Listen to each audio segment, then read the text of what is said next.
공소 취소 특검에 대해서 한 말씀 드리겠습니다. 이재명 대통령이 조작 기소라고 우기면서 국정조사를 하더니 이제는 대놓고 범죄를 지우겠다고 특검까지 한다고 합니다. 일반 국민으로서는 상상도 할 수 없는 대통령의 특혜입니다. 일반 국민들은 교통범칙금 고지서만 나와도 꼼짝없이 내야 하는데 대통령은 국정조사에 이어서 특검까지 동원해서 죄를 지어버린다? 어느 국민이 억울한 기소, 억울한 재판을 받았다고 해서 국정조사에 이어 특검까지 동원할 수 있겠습니까? 21세기 대한민국에서 이런 특혜, 이게 가능한 이야기인지 해도 너무한 것 아닌지라는 것이 일반 국민들의 시선입니다. 지난 국정조사 내내 더불어민주당은 이화영, 남욱 등 범죄자들의 일방적인 주장을 근거로 조작 기소를 우기기만 했을 뿐 입증하지 못했습니다. 국정조사에서 조작 기소의 근거는커녕 오히려 이재명 대통령의 유죄를 입증하는 증언이 쏟아져 나왔습니다. 쌍방울의 방용철 전 부회장은 2019년 7월 필리핀에서 리 호남을 만나 이재명 도지사의 방북 대가로 70만 달러를 송금했다고 진술했습니다. 또 김성태 회장은 여느 회 술파티 없었다고 분명히 증언했습니다. 더불어민주당 의원들의 거짓 주장을 낱낱이 샅샅이 반박한 것입니다.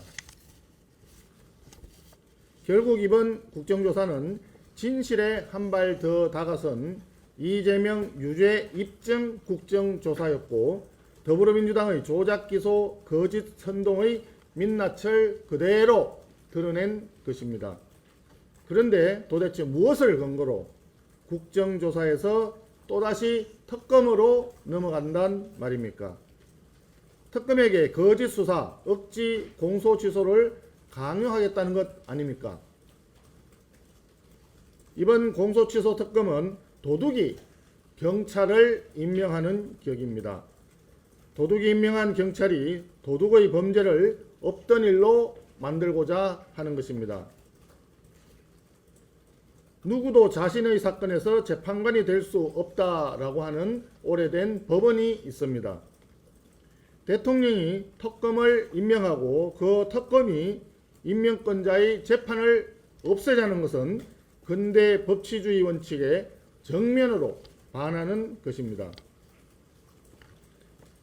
이번 6.3 지방선거는 대통령의 공소취소 정당성을 묻는 선거가 될 전망입니다. 이재명 대통령의 재판을 완전히 없애버려도 되는 것인지 또 대통령이라고 해서 그런 특권을 누려도 되는 것인지 특권과 불공정의 나라이냐 아니면 법치와 정의의 나라이냐를 묻는 선거가 될 것입니다. 존경하는 국민 여러분들의 현명한 선택을 바라겠습니다. 선거가 진행되면서 더불어민주당 후보들에 관한 여러 가지 논란이 불거지고 있습니다. 문제는 논란 그 자체보다 국민을 바보로 하는 해명이 더 큰 문제인 것 같습니다.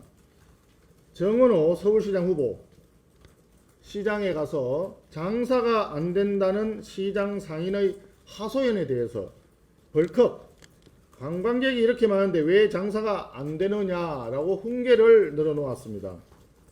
캠프에서 여러 가지 대안을 제시해 본 것뿐이라고 말장난 같은 해명을 내놓았습니다. 국민들은 이렇게 생각합니다. 본인이 그 상인의 사정을 알지도 못하면서 타박하고 대안이라고 말도 안 되는 방안을 제시하는 것, 그것은 훈계에 불과한 것 아니냐. 정은호 후보 장사해 보신 적이 있는지 모르겠습니다. 부산 북구가 파정 후보, 전통시장 상인들과 악수를 하고 나서 손을 탈탈 터는 모습이 그대로 방송되었습니다. 해명은 이렇습니다. 악수를 많이 해서 손이 저렸다고 합니다. 저도 여러 차례 선거를 하면서 많은 분들과 악수를 했지만 손이 저리면 손을 주물러야지 손을 탈탈 털지는 않습니다. 우상호 강원지사 후보 정무수석 재임 시절 아들 결혼식 축의금으로 현금 4억 5천만 원을 벌었다는 것이 밝혀졌습니다. 그랬더니 25년간 뿌린 만큼 거둔 것이라고 하는 오만한 설명을 내놓았습니다. 축의금으로 4억 5천만 원을 번다는 것은 일반 국민으로서는 상상할 수조차 없는 수준의 금액입니다. 현직 청와대 정무수석으로서 계좌번호가 담긴 청첩장을 돌렸기 때문에 가능한 것 아니었냐라고 하는 시중에 여러 소리가 들리고 있습니다. 더불어민주당 후보들은 국민이 공감할 수 있는 정치, 국민의 눈높이에 맞는 해명을 하기를 바랍니다. 송구스럽다, 잘못되었다, 앞으로 잘하겠다, 그 말 한마디 하기가 그렇게 어렵습니까? 국민을 바보로 하는 오만한 언행에 대해서는 분명한 국민의 심판이 기다리고 있을 것입니다. 이상입니다. 질문 있으면 손 들고 질문해 주십시오.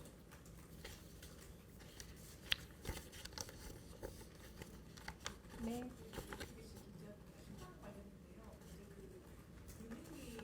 조금 크게 말씀해 주시죠.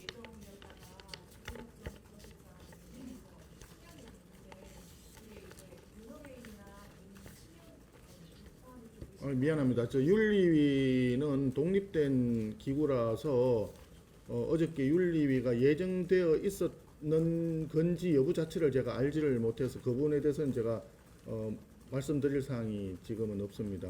예. 윤리 하기로 했었나? 후보가 수년됐어. 그 부분은 제가 확인되면 나중에 별도로 말씀을 드릴게요.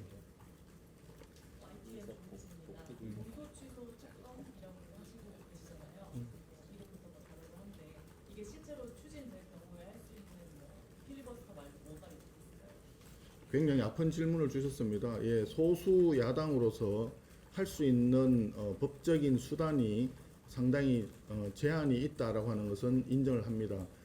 그렇지만 문제는 숫자가 많다고 해서 자기들 마음대로 할 수 있다라고 하는 그 오만함에 대해서는 국회 내에서의 의석의 숫자 여부하고 관계없이 국민들께서 용납하지를 않으실 거다. 저희들은 그렇게 생각합니다. 우리가 국회 내에서 원내에서 할 수 있는 부분에 대해서는 어떤 수단 방법을 가리지 않고 이번 조작 기소 특검 이 부분에 대해서 공소 취소 특검 이 부분에 대해서 분명히 국민들의 경고의 시선을 그대로 국회 원내에 옮겨서 끝까지 투쟁하겠다는 방침이라는 점은 분명히 말씀을 드리겠습니다.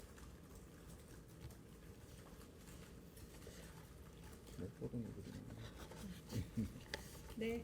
뒤에 두 분이 갑자기 손댔습니다.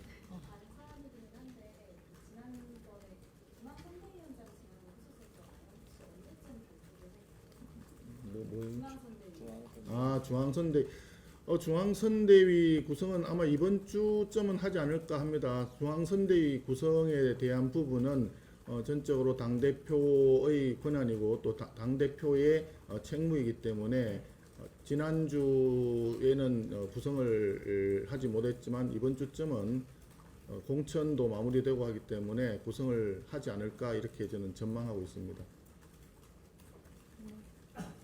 MBN 김민수 기자입니다.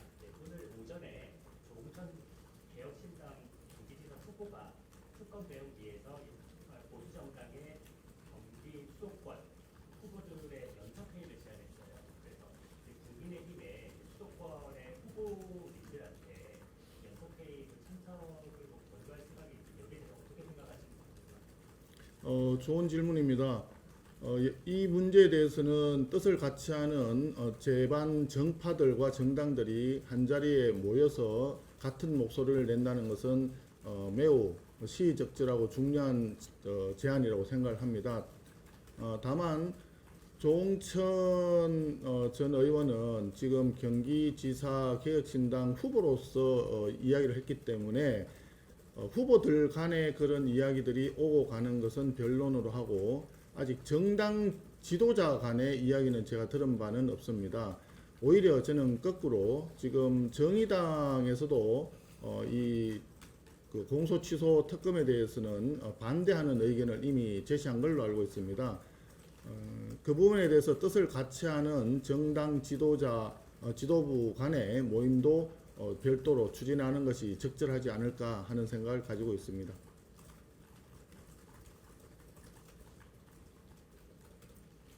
네. 조금 크게 말씀해 주시겠어요?